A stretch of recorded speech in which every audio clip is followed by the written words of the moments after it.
Bonjour à tous, j'espère que vous allez très bien. Aujourd'hui, je vous présente mes couteaux au Damas. Donc, j'ai ressorti ce qu'il y avait dans le coffre, enfin, j'ai tout réuni. C'est une bonne partie de la collection Damas que j'ai. Je voulais faire cette vidéo pour présenter les différents aciers Damas.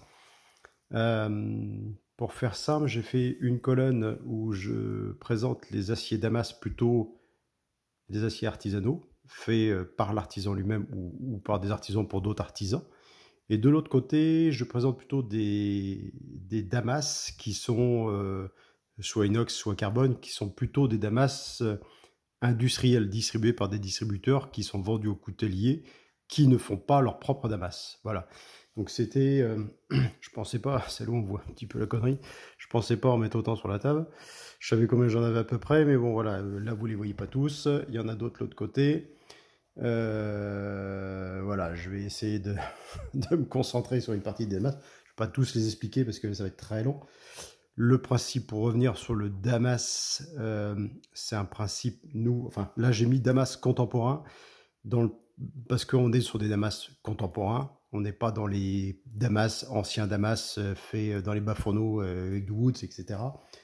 On est dans un principe de damas type corroyage avec soudure de différents aciers. Souvent, c'est 2 aciers différents, ou 3. C'est souvent ce qui est utilisé pour faire les trousses. Maintenant, ça peut être plus, parce qu'il n'y a pas de limite, on peut aller très loin dans les damas. Mais de manière générale, dans ceux que je vous présente, c'est souvent 2-3 aciers différents. Le principe, c'est plutôt de donner un côté esthétique à la lame. C'est pas un côté... ça n'a pas un côté, on va dire, acier plus résistant. Enfin, pour moi, à mon avis, c'est pas vrai. Au jour d'aujourd'hui, ça peut être intéressant sur certains couteaux de cuisine, j'en ai un ici, parce qu'effectivement, sur les aciers damas, tout ce qui est sanmaï, etc., on va avoir une souplesse de la lame, c'est-à-dire qu'on va avoir de la souplesse, ça va être intéressant en cuisine. Dans l'acier, enfin, tout ce qui est coutellerie, couteau de poche, je vois, c'est purement esthétique. Voilà, c'est de la plus-value, on apporte du plus, on apporte un savoir-faire, enfin voilà. Ça n'a pas une notion d'un acier plus solide. Voilà, c'est de l'esthétique, c'est un couteau d'exception, c'est un couteau de gamme, voilà. Souvent, les aciers utilisés, parce qu'il y en a qui me parlent souvent d'acier dur, acier mou, pour faire des damas, le contraste des deux, dans la plupart des cas, dans ceux que je vous présente, souvent ce sont des aciers plutôt durs, dans les aciers carbone quand ils sont artisanaux, sont aciers du 15 N20, du 90 MCV8, du XC100, du XC75, du 80. Ce sont des aciers plutôt durs, avec des taux de carbone différents. Mais après, on va choisir un acier qui a du nickel dedans, comme le 15 N20, qui est un acier qui va lui donner, entre guillemets, ou du nickel pur, hein, comme celui-ci que je vais vous présenter. Quand vous avez du nickel pur, vous avez carrément, entre guillemets, un effet miroir. Bon, c'est pas utilisé pour manger avec, parce que du coup, le nickel pur est pas bon pour l'alimentation, entre guillemets, il faut pas trop manger avec. C'est plutôt un objet d'art, entre guillemets, de collection, quoi. Quand on va mettre différents types d'acier, là c'est un de chez Philippe Ricard, vous allez voir les bandes après de couleur bien claire, c'est du 15N20 souvent, et puis les aciers foncés sont plutôt des aciers avec une forte teneur en carbone, type XC100, 90 MCV8, etc. Ce sont des aciers après, quand on va les révéler à l'acide, qui vont plutôt réagir, qui vont être rongés par l'acide, et qui vont ressortir plutôt noirs. Donc c'est un effet de contraste en fait, quoi. Voilà, donc pour vous présenter un petit peu, je vais essayer de faire vite parce que là c'est compliqué de tous les présenter. Acier artisanaux, voilà. Là vous êtes en acier avec que 3 couleurs. Là c'est un Charlie Hero. C'est pas lui qui faisait, il n'avait pas de forge, mais par contre il a fait faire par un artisan. Vous avez un acier de 3 couleurs différentes en fait. On le voit peut-être plus sur un acier de chez Michael Moing. Vous avez un acier couleur très foncé, un acier plus clair et une couleur après, ça doit être du 15-20 aussi, c'est souvent ce qui est utilisé, pour la partie plutôt brillante. Donc ça a vraiment un côté plutôt esthétique au jour d'aujourd'hui. Après, dans les aciers après qui est plutôt type industriel, qu'on voit beaucoup chez des artisans couteliers à la vente, vous allez choisir, en fait, il y a un distributeur qui est très connu, que je cite souvent dans mes vidéos, c'est Eurotechnie, qui est un distributeur d'acier suédois-allemand. Donc suédois, il y a Damasteel qui est très connu, Et il y a Balbach, Marcus Balbach, qui est très connu aussi, qui fait pas mal d'acier. Dans ceux que je vous présente, c'est beaucoup du Damasteel et du Balbach dans la partie industrielle. Donc le Fafnir, c'est Damasteel. Donc en fait, celui-ci, là j'en ai plusieurs en Fafnir. C'est un damas tout inox avec différents types d'inox qui donnent ce contraste. Bon, lui, il a l'avantage par rapport aux autres, c'est qu'il donne, comme il arrive de manière perpendiculaire sur le fil de la lame, et qu'il a pas mal de couches, en fait, il donne un petit peu, quand on regarde à la loupe, il donne un côté un peu denté, ce qui favorise un petit peu la coupe pour celui-ci. J'en ai un autre dans ce même style, les lames de l'Ouest, avec le même type de damas. Alors, c'est pas évident, j'ai mis beaucoup de lumière pour essayer de bien voir les contrastes, mais c'est pas évident. Donc vous voyez, ça fait un peu une espèce de vague, entre guillemets. Alors, je vous les présente là, parce que l'avantage, c'est que si vous voulez faire un couteau en damas, vous pouvez très bien demander à votre artisan, à partir du moment où il n'est pas forgeron, ou même forgeron, mais d'acheter un damas. Vous allez directement chez Aérotechnique, vous allez voir les fiches techniques, vous allez voir les différents damas, et du coup, ça vous permet de voir à l'avance l'esthétique du damas. Soit c'est aléatoire, c'est artisanal, vous pouvez, enfin pas que aléatoire, parce qu'on peut faire du damas mosaïque. On peut vraiment faire des choses de deux manières différentes. Mais ça, même si les coûts, c'est où je trouve ça un peu dommage, c'est que les coûts sont pas les coûts à la vente sont pas toujours justifiés dans un cas ou dans l'autre. On va faire un damas soi-même, avec le temps y passer, et acheter un damas chez un fournisseur. Quand vous allez sur le site d'Aérotechnique, vous allez voir le coût des damas, coût public, pas le coût d'un artisan qui récupère la TVA, etc. Bien sûr, c'est le moyen de faire de la marge supplémentaire, c'est logique. Maintenant, il y a de temps en temps, on voit des damas type industriel à des prix complètement délirants. Quand c'est un damas artisanal, damas plume ou quelque chose comme ça, comme celui-ci, je vous présente un damas plume de la forge de 30 pas de Florian Keller. Là, vous imaginez qu'il y a un peu de rail passé quand même, et que le coût forcément il n'est pas le même qu'un damas, multicouche en sainte-maille, quoi. Il n'y a pas le même temps à y passer, quoi. Puis c'est pas le même coût d'achat. Déjà, il a ses matériaux, plus le temps il va y passer 2 jours et demi pour sortir le damas. Quand il achète tout fait, il achète ça à 3-4 euros du centimètre, et ça dépend, ça va jusqu'à 10 euros, 15 euros.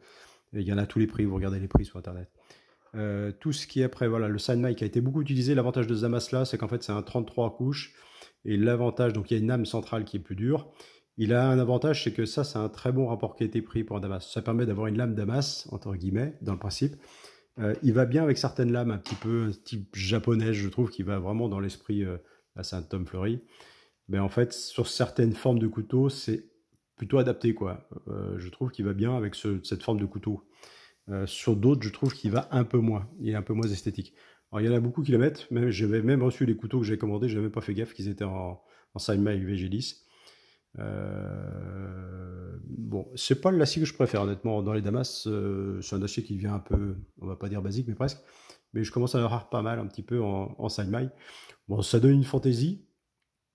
Je préfère une ligne de trempe à la rigueur sur un couteau. Je trouve ça aussi original que le Sainte-Maille. Bon, après, voilà, c'est un très bon acier. Alors, il n'est pas, si je dis pas de bêtises, il n'est pas tout inox. Il est un peu entre les deux, si je dis pas de bêtises. Quand il est bien révélé, c'est plutôt joli. Il y a des fois, il n'est pas assez révélé. Là, j'en ai un de chez Dunoyer. Mais du coup, il est à peine révélé. Du coup, quand on voit les photos, quand on l'achète, on ne sait même pas que c'est un Sainte-Maille VG10, quoi. On a la surprise, bon, c'est plutôt une bonne surprise, hein, quand on le reçoit, du coup, on est en Sainte-Maille VG10.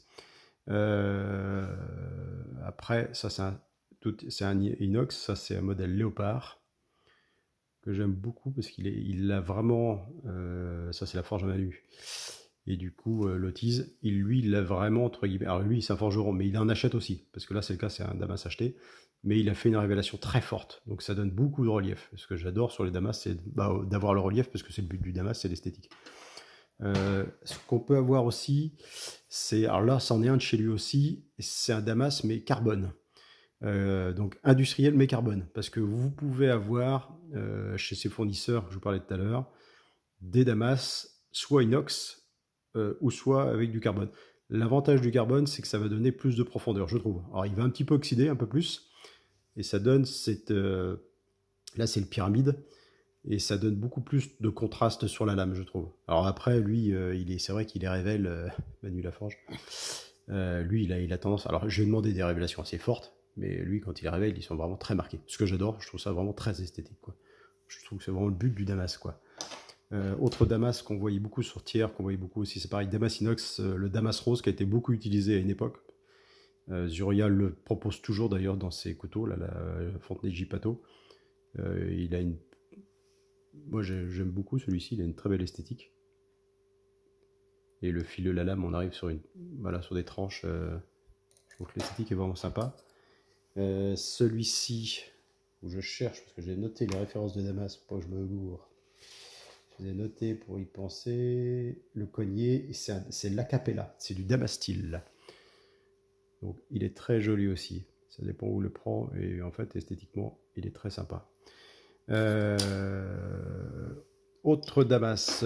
Donc là, je vais essayer de pas trop vous faire patienter. Là, je suis sur un Damas de Vitiska. C'est Hachim Wirtz. Là, ça fait un peu des vagues. Et l'avantage qu'on a sur ce Damas, c'est un 3 acier celui-ci. C'est-à-dire qu'en fait, quand on regarde bien, c'est pas évident de faire le focus. Quand on regarde bien, on a 3 couleurs d'acier différentes. Alors, ce qui est, voilà, qui est souvent utilisé, ça c'est un Damas qui est plus régulier. Mais par contre, esthétiquement, il rend vraiment très très bien. Bon, là, on est sur un Damas carbone. Là, c'est un autre Damas qui ressemble beaucoup, mais là, on est sur un Damas inox aussi, avec des formes un petit peu de vagues, un petit peu, en fait. Le Noack. Donc, du coup, c'est un Marcus Balbach, alors, qui est très connu, Marcus Balbach, pardon. C'est un Damas qui est fait en Allemagne, et du coup, celui-ci, c'est à 200 couches. Donc, il est inox, celui-ci. Alors, c'est pour certains des couteaux que j'avais, bien sûr, que j'avais déjà présenté. Là, c'était plutôt pour vous faire voir les différents Damas. Et j'aime bien quand ils arrivent de manière perpendiculaire comme ça sur la lame. Le twist, là c'est un Perceval, le twist, donc ça c'est un Damas inox, normalement c'est du Damastyle si je dis pas de bêtises. Le Perceval, on est sur Damastyle inox, oui c'est ça. Donc il est bien révélé, il est bien marqué aussi. Chez Perceval, ils ont bien marqué, effectivement, ils ont fait une trempe bien marquée. Et le twist, je l'ai aussi sur un autre couteau où j'ai du twist aussi dessus. Que j'ai peut-être pas pris là d'ailleurs. J'en ai un autre en Damas rose, c'est pareil, petit Damas rose. Qui est très joli. Donc ça, vous pouvez retrouver sur Eurotechnique les différents Damas. Le Vrombi, je crois, c'est un Damas inox. Il ressemble un peu aux pyramides. J'essaie de vous faire le focus. Ça fait un pyramide un peu plus en longueur en fait, quoi. Donc inox toujours plus profond au niveau esthétique. Bah, après, il y en a qui veulent pas une lame inox pour s'en servir. Ça dépend si c'est la collection ou pas. Dans les Damas artisanaux, donc celui-ci, voilà, donc Charlie Rose, ce que je vous avais présenté tout à l'heure, la mitre est en Damas, Damas aussi. Autre couteau, donc là, on est sur un Snard. On est sur un Damas qu'on appelle mosaïque. Là, c'est du Philippe Ricard, qui est, que j'ai souvent parlé sur cette chaîne, qui fait des Damas type mosaïque, c'est-à-dire qu'il va faire donner des formes après voulues, des motifs cherchés sur ses lames. Je trouvais qu'il allait bien avec ce style de couteau aussi, pareil, des couteaux qui s'adaptent plus. Là aussi, c'est un très très beau, là c'est un Damas à explosion. C'est aussi un Philippe Ricard. Donc là c'est pareil, on est sur un Damas carbone, avec une révélation qui permet de voir la partie du nickel, et puis la partie carbone un peu plus, avec un peu plus de carbone, quoi, qui est plus noir. Donc celui-là est très joli. Celui-là de chez Tony Ruot que j'avais présenté, je l'avais fait voir la semaine dernière. Donc Tony, c'est du barreau échelle. Et j'en ai un autre de chez lui. Que j'ai pas sorti. Je pensais l'avoir, mais non. Je sais pas pourquoi je l'ai pas sorti. Je les ai pas tous sortis après. Ah si, il est là, pardon. Hop, c'est celui-ci. Ça, barreau échelle. Ils sont très très beaux ces barreaux échelle. Un Jésus Granda, mais là il a moins contrasté parce qu'on voulait une lame très noire pour faire un couteau très noir. Donc du coup on a des aciers qui sont très proches au niveau de taux de carbone. On est quasiment sur les mêmes taux de carbone sur les deux en fait. C'est pour ça qu'il est moins... alors, il est marqué avec une révélation assez forte parce qu'il a été creusé. Mais voilà, on a pas une grosse différence entre les deux aciers. Mais c'était voulu, hein, quand on l'a fait, c'était comme ça. Un qui aura beaucoup de couches. Celui-ci, c'est un 680 couches de Jean-Luc Bernet. Donc ça en fait quelque chose de très très fin. On voit à peine les strates tellement qu'il y a de couches en fait. Donc là, c'est un damas carbone. Donc complètement artisanal, forgé. Un multibarreau. Donc damas multibarreau. Donc multibar, c'est vrai qu'une fois qu'ils ont fait leur damas, ils viennent lier après des barres différentes, enfin des motifs différents. Ce qui fait cette ligne de démarcation en fait. Et après, souvent, ils apportent ce qu'ils appellent un tranchant. C'est-à-dire qu'ils vont garder un acier dur pour la partie tranchante, en fait, quoi. Autrement, il existe des damas. Alors là, on est un peu sur un système un peu hybride. Lame de la forge, du coup, lui, il va travailler un peu différemment. Là, on est sur une particularité, c'est qu'on a 300 couches sur la partie centrale, et il a été fait avec un damas inox sur les côtés. Ce qui n'est pas courant, et bon, après il faut vraiment maîtriser l'art de la fabrication du damas pour arriver à faire ça.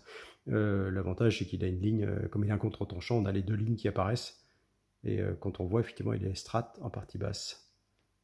On va voir le poisson de la bague, ça continue. Donc voilà un petit peu sur les différents damas qui existent.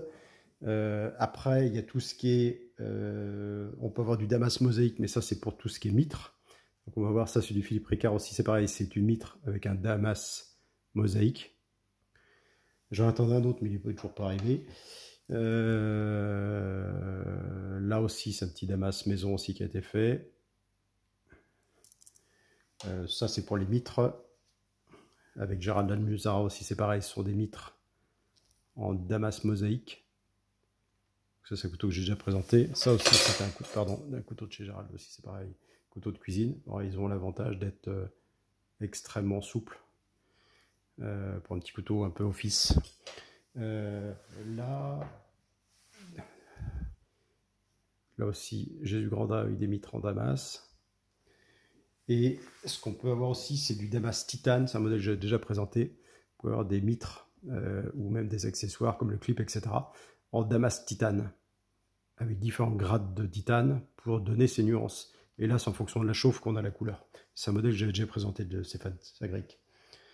Donc voilà un petit peu pour présenter les différentes damas, sachant que vous pouvez faire des damas, maintenant il y en a plein d'autres. Là c'est un 5 couches, mais on va monter, j'en ai présenté des 33 couches, c'est pour les VG10.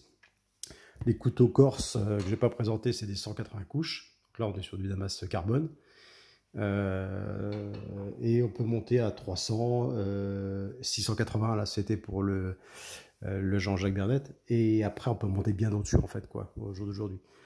Donc là, c'est un 5 couches. Ce qui est marrant, c'est qu'on arrive à voir les strates du couteau. On voit les couches de nickel, la partie centrale. Donc du coup, il ne faut surtout pas que la partie centrale soit avec du nickel pur, parce que forcément, c'est un acier qui est plus mou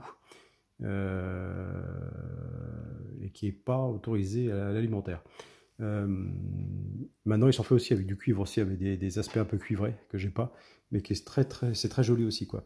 Voilà un petit peu ce qui c'était pour vous présenter un petit peu ce qui se fait en damas, différents damas, donc les damas artisanaux et les damas plutôt type industriel, sachant que quand vous faites un damas comme celui-ci, enfin encore c'est un genre de side mail celui-ci, mais quand vous faites un damas où il y a beaucoup de couches dedans, beaucoup de travail, la forge de l'aile aussi, voilà, je ne l'ai pas présenté, celui-là est magnifique. Quand vous faites des damas comme cela, vous avez un taux de perte qui est énorme par rapport à ce que vous commencez à mettre à la chauffe. Il y a beaucoup de pertes, beaucoup de temps y passer, et un damas c'est soit une matinée, mais on peut monter à 2-3 jours, enfin 2 jours et demi, quand il y a beaucoup d'étapes de fabrication, quoi. Il faut couper, il faut retronçonner les barreaux, les recoller, mettre du borax pour pas qu'il y ait d'oxygène entre les barreaux, enfin il y a énormément d'étapes à y faire, plus la construction du couteau. Enfin, ça ne m'étonne pas que certains couteaux montent en prix, c'est qu'il y a un temps de dingue à y passer, quoi. Après, c'est pour ça que certains travaillent plutôt avec des damas plutôt industriels. Ça permet de faire des belles lames. Alors, voilà, la démarche, c'était juste pour vous expliquer que c'est pas la même chose. C'est pas le même prix, mais souvent, des fois, on arrive à des prix qui sont identiques. Et là, c'est pas logique. C'est-à-dire qu'il y a des damas industriels qui sont vendus au prix d'un damas artisanal. Et quand on voit... Alors, ça dépend du type de damas. Si c'est juste un multicouche, pourquoi pas, il y a moins de temps à y passer. Quand on est sur des damas avec ce genre de choses, où il y a plusieurs centaines de couches, une partie centrale à porter, etc., il y a quand même beaucoup de temps à y passer, ou un damas, les plumes, ou un explosion, bah, vu le temps qu'il y a, c'est un temps de dingue, il y a 2-3 jours de boulot pour faire juste la partie lame. Et la lame pas détourée, juste la partie acier damas, quoi. Sans compter les étapes de fabrication du couteau. Quand vous achetez une lame damas industrielle, vous faites votre détourage de lame, mais il y a beaucoup moins d'étapes à passer. Bon, et après, il y a les moutures, il y a tout à faire dessus, mais c'est pas le même temps. Donc c'est pour bien comprendre un peu les deux choses. C'est pas le même produit, c'est pas la même démarche. Donc quand vous cherchez un damas, ça peut être artisanal ou ça peut être industriel, mais c'est pas la même démarche, mais surtout pas le même prix, quoi.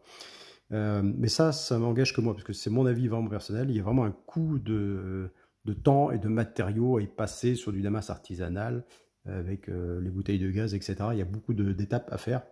C'est pas le même temps passé. Je m'insurge des fois quand je vois certains prix de damas qui sont... C'est pas logique, quoi. Vendu à 800 ou 900 balles, un damas qui est un damas artisanal, c'est pas logique, quoi. C'est pas le vrai prix, quoi. Donc c'est mon petit coup de gueule du jour. Donc voilà, c'était pour vous présenter tous ces très beaux damas. Et puis ben voilà, je vous dis à bientôt. Merci.